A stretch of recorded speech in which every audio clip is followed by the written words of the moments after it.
Hi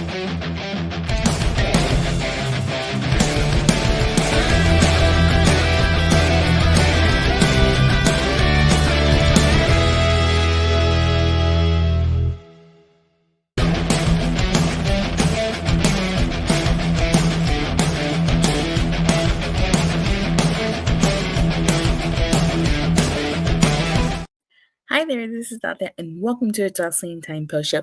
It is Wednesday, October 30th, 2024, and tonight I'll be talking about Fright Night Dynamite. All right, so on tonight's Dynamite, Bobby Lashley finally made his long-awaited debut. I feel like his debut was going to happen at World's End. When it didn't happen, I was like, okay, it'll probably happen at Full Gear, but it happened tonight. So the main event was Strickland versus Shelton Benjamin, and I figured immediately, okay, if this is the main event, Bobby Lashley has to be debuting tonight. There's no other way around it. And I actually thought this was a good match. Like, I was surprised how dominant Shelton Benjamin was to Strickland. I was not expecting Strickland to get to be dominated like that. I'm glad Private Party are the new AEW Tag Team Champions. Yes, congrats to Private Party. I'll talk about that when I get there. But Swerve Strickland ended up being victorious here and ending Shelton Benjamin's short undefeated streak here. And then at the end, like, you see MVP get on the phone and he's calling someone, and like the lights go out, and it's none other than Bobby Lashley. Like, no surprise here. This was expected. And you know, he confronts Swerve Strickland, which is my photo in the thumbnail, and it's like really epic. So the Hurt Syndicate beat down Swerve Strickland, and MVP holds Prince Nana back while this is happening. And you know, security comes out, but Lashley and Shelton Benjamin fight him off. MVP swings his cane at security, and at the end, MVP grabs the mic and says, "Guess who's back in business?" So there you have it. Bobby Lashley returned, and I feel like we're gonna get a feud with the Hurt Syndicate and Swerve Strickland here. There's no way Swerve Strickland is gonna let this slide. Also, non-wrestling related, but congrats to the LA Dodgers on winning the World Series. Yeah, they beat the New York Yankees. If you hear noise outside, it's because my window's open, and that's just people celebrating the victory. But I thought this was a good way. I guess they're not calling Lashley's move the Hurt Lock anymore. They're calling it the Full Nelson. I mean, I know that's what the move is, the Full Nelson, but it used to be called the Hurt Lock. So I wonder if they're just going to stick to calling it the Full Nelson, or eventually it'll have like a name again, another name. But I thought this was great. I thought it was a great way to debut Bobby Lashley. His debut was, like I said, was imminent, since we had Shelton Benjamin and MVP. Bobby Lashley was the only missing piece. Well, actually, you can make the argument that Cedric Alexander is another missing piece, but like Cedric Alexander's still under contract with WWE, so I don't think he's coming to AEW anytime soon. But this was a good way to debut Bobby Lashley. But what did you guys think of Bobby Lashley's debut? Let me know in the comment section or in the live chat down below. So tonight's Dynamite kicked off with Orange Cassidy. Now, Orange Cassidy was not his usual self. Like, he came out here with like sunglasses and a black jacket, and just everything was just like dark. It was like he became a dark Cassidy. And he was like serious. He was talking about like Jon Moxley and the AEW roster, and how they have no idea the danger that they're in, and they have no idea how dangerous Jon Moxley is. But basically, the whole point of this is that he ends up challenging Jon Moxley for the world title, and then he ends this by saying that he's freshly squeezed Orange Cassidy and still does not need a catchphrase. So this was a different side of Orange Cassidy. You know, he's usually the hilarious, the funny one, the unserious one, but this was a different side. We saw a little bit of a seriousness to him, so I actually really like this. We get a Mercedes Monè interview, and she gets offended that Renee Paquette asked her who she thinks is going to win, Kamille or Kris Statlander. Obviously, she was going to pick Kamille. Why would she even ask that? But, you know, I guess that's the whole point. And she basically says you don't need luck when you're with Mercedes Monè. We had Adam Cole, baby, versus Buddy Matthews. This was Adam Cole's first match back since he shattered his ankle. And Buddy Matthews, this is the first time Buddy Matthews and Adam Cole collide, and this was a really great match. I actually really like this. There was this one spot though where it looked like Adam Cole had possibly gotten re-injured. I was concerned.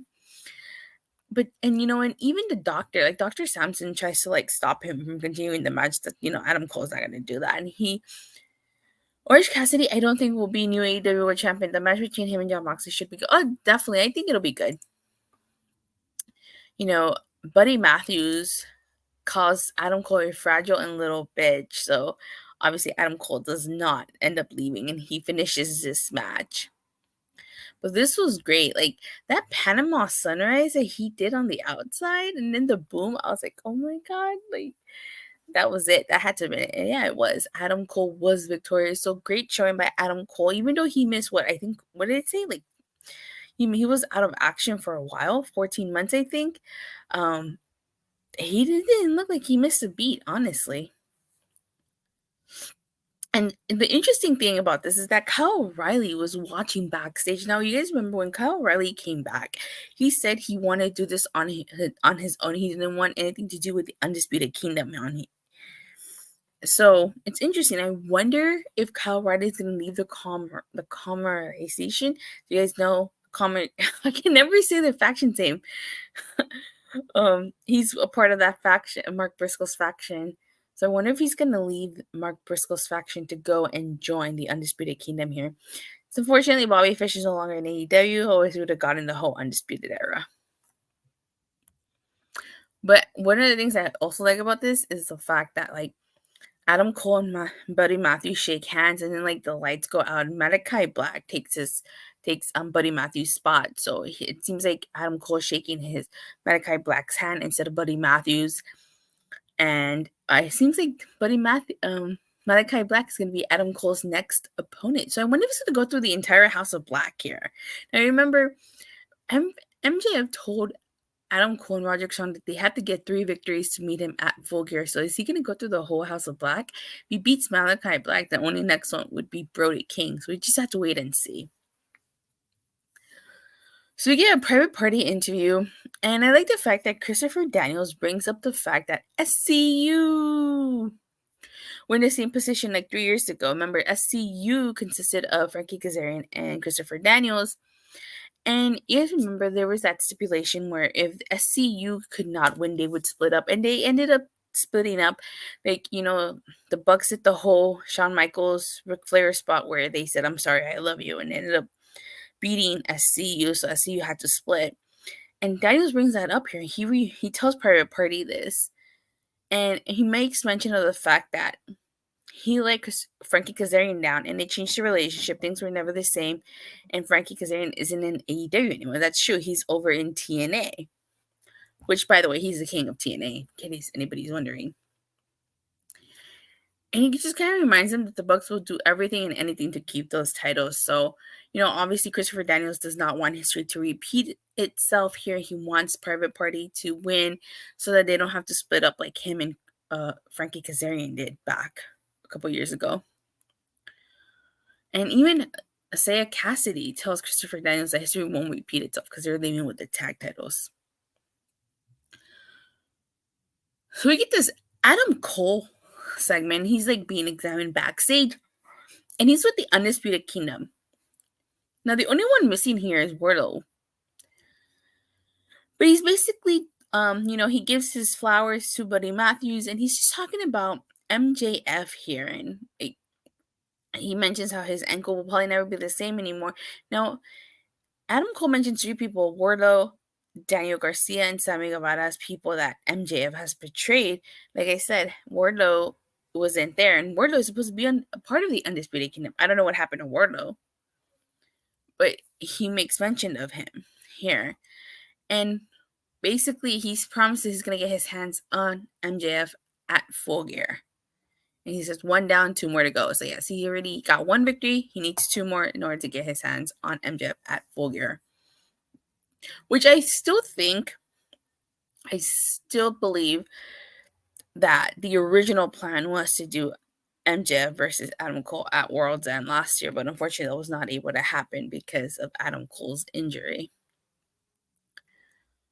So you get a Kyle Fletcher segment, and he is basically calling out Will Ospreay despite the fact that he knows pretty damn well that Will Ospreay is not out there.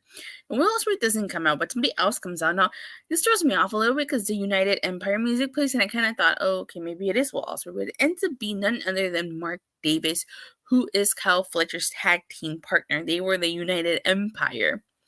And we haven't seen Mark Davis since he got hurt, I think like a year ago. And it's interesting because like Kyle Fletcher tries to hug Mark Davis, and Mark Davis doesn't want anything to do with Kyle Fletcher. Now, I've talked about how, like, what would be Mark Davis's role in all of this when he came back, and I guess we're gonna get our answer. You know, Mark Davis brings up the fact that Kyle and him used to consider Will Ospreay a brother, and that Kyle Fletcher destroyed the United Empire because of what he did to Will Ospreay. And basically, at the end of this, Kyle Fletcher says that Davis has to make a choice. So it is interesting. Is Mark Davis going to side with Will Ospreay, or is he going to side with Kyle Fletcher? Now, Kyle Fletcher does tell him that he never forgot about him and ensured that he always had a spot in the family. So it's going to be interesting to see what Mark Davis decides. Will Ospreay or Kyle Fletcher? Personally, I think Mark Davis is gonna side with Kyle Fletcher, just because they were the tag team. So I think it would make the most sense here for him to side with Kyle Fletcher. But who knows? And he could probably end up siding with Will Ospreay. So you get a Hangman Adam Page interview, and he's basically talking about Jay White and about how like Jay White came back and went after him instead of going after the AEW title. And he basically makes it known that he's gonna like beat up Jay White when he gets his hands on him. And he basically asks, is he gonna hit Jay White in the head? Is he gonna light Jay White's house on fire? Is he gonna attack Jay White's friends while he watches? So I'm really liking Hangman Adam Page's character here. I like this intense unhinged Hangman. I'm digging this character. We get a Blackpool Combat Club segment, and Jon Moxley basically says that Orange Cassidy cannot challenge him. He's the one that's going to challenge Orange Cassidy. So that's what he does. He challenges Orange Cassidy to a match for the title. Oh my god. He challenges Orange Cassidy, for the title on the line. And now they beat Orange Cassidy here. Like they put poor Wheeler Yuta into it with the chair, and this entices Orange Cassidy to come out. So does Dark Order, Top Flight, Daniel Garcia, Private Party, and then freaking Darby Allin comes down from the rafters too. And so like a whole brawl breaks out here. But this was great. So Daniel mentioned, I think it's going to be a great match with Orange Cassidy and Jon Moxley. I don't think he's going to beat Jon Moxley though. So this leads into the AEW World Tag Team title match. It's the Young Bucks versus Private Party. It's do or die for a Private Party. They either win the tag titles or they split up. This was freaking incredible. This was a really, really good match. Personally, I liked it. I'm really happy Private Party won, and they won and they are the new tag team champions. And now, a couple of things that I point out here. The Okada came out and he hit Mark Quinn with the tombstone on the floor while everybody else was in the ring. I like those double 450 splashes to the Bucks that Mark Quinn and Isaiah Cassidy did to the Bucks. But this was great. I'm so happy for a Private Party. They deserve it. And at the end, the Bucks, even though they snatch the titles from Private Party, they hand them back the titles, and then the Private Party just celebrates with the fans. So I thought it was a really cool moment. I'm so happy for Private Party. I'm curious to see where they go from here. So you got a Jamie Hayter and Penelope Ford segment. And you got Jamie Hayter looking like Daphne Blank from Scooby-Doo. I noticed that immediately. So, and they're basically talking about how, Penelope Ford brings up how Jamie Hayter took stuff from her, and Jamie Hayter mentions how Penelope Ford took an opportunity from her. It's basically like, 2 years in the making, and that next week Jamie Hayter promises to mop the floor with Penelope Ford. We're getting a learning tree segment, and honestly, I really don't care about the learning tree. I'm not a big fan of the learning tree. I've said that before. Don't really like the learning tree. But basically, Chris Jericho promises to take ROH to places and heights I've never seen before. So now he is a nueve, so it's Spanish for 9. Oh, and he accidentally calls Cleveland Cincinnati, and the crowd boos. We get a Jack Perry segment, and this segment's interesting because, as he's entering the locker room, you could see the Bucks packing their shoes and Brandon Cutler's just shredding paper. But prior to that, he's confronted by Daniel Garcia and basically tells him that Jack Perry's going to be the next one to lose the title. I think he is. I think he's losing that title. I think maybe Okada will probably be the last one to lose the title. So you get Kamille versus Kris Statlander, and honestly, I was kind of disappointed with this match. This wasn't what I thought it was going to be. I thought this was going to be...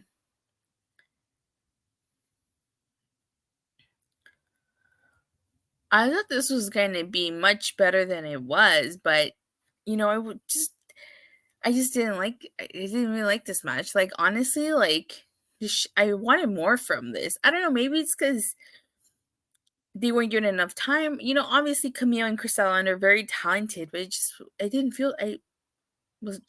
like this match. I wanted more from this, and I was expecting more, but we didn't get that. At the end, Mercedes Monè cheap shots Kris Statlander after she wins the match, and she orders Kamille to the back. She yells at her, so I wonder if we're going to do the typical, henchman bodyguard storyline here, where Kamille's eventually going to, turn on Mercedes after Mercedes, treats her horribly, and I wonder if she's going to be the one to take the title off of Mercedes. It would not surprise me that that's what the storyline goes. I think that if Mercedes does beat Kris Statlander, it's because of Kamille, but I think Kris can take Mercedes Monè, but we'll see. We get a quick patriarchy segment, and basically we find out that, Christian Cage wants to kind of explain himself to Hook because there was a misunderstanding here. So I do wonder, who did Kip Sabian, and God, I'm just botching left and right here. I wonder if Kip Sabian and the Patriarchy did attack Taz, or if it was all just a red herring. So we also get the Conglomeration segment, and we learn it's going to be 3-on-3. It's going to be 3 of them: Tomohiro Ishii, Kyle O'Reilly, and Mark Briscoe versus Brian Keith, Chris Jericho, and Big Bill. And after this, we get the Young Bucks segment, and they're leaving. Christopher Daniels is kind of like, why are you guys leaving? And they basically said that they're going to be working from home. And now, Brandon Cutler gets attacked here by the BCC, and so does Christopher Daniels. So I wonder if with the Bucks leaving and working from home, as they said, I wonder if they're going to eventually come back as baby faces. I wonder if this is, I don't want to say the end of the Elite as we know it, but I wonder if they're just gonna become baby faces. I forgot to mention, during their match, I did like the fact that they paid homage to Kenny Omega by doing the V trigger and the one wing angel to Isaiah Cassidy. I thought that was a really cool and really nice homage to Kenny Omega, especially since they fired him from the Elite. So I do wonder if this is them going to come back as babyface, because like I said, BCC attacked Brandon Cutler. I don't think that they're going to be too happy about that. So I wonder what's going to happen with Okada and with Jack Perry. I think they'll be fine by themselves. So I'm going to go ahead and stop right there because we talked about the main event. And let's go from a 1 to a Shawn Spears perfect 10. Honestly, I thought this was an 8. I didn't think it was a terrible show. I thought it was actually a pretty good show. I enjoyed this week's episode. Really good, and then I really like the way that they did Bobby Lashley's debut. But let me know in the comment section what you guys thought of tonight's show. And with that being said, thank you guys all so much for watching and for the continued support. Please don't forget to like and subscribe. Make sure you hit that bell so you get notified whenever I go live or release a new video. And if I don't see you guys tomorrow on Body Slam for the TNA, the Fallout from Bound for Glory, I'll see you guys here Friday after SmackDown. Bye.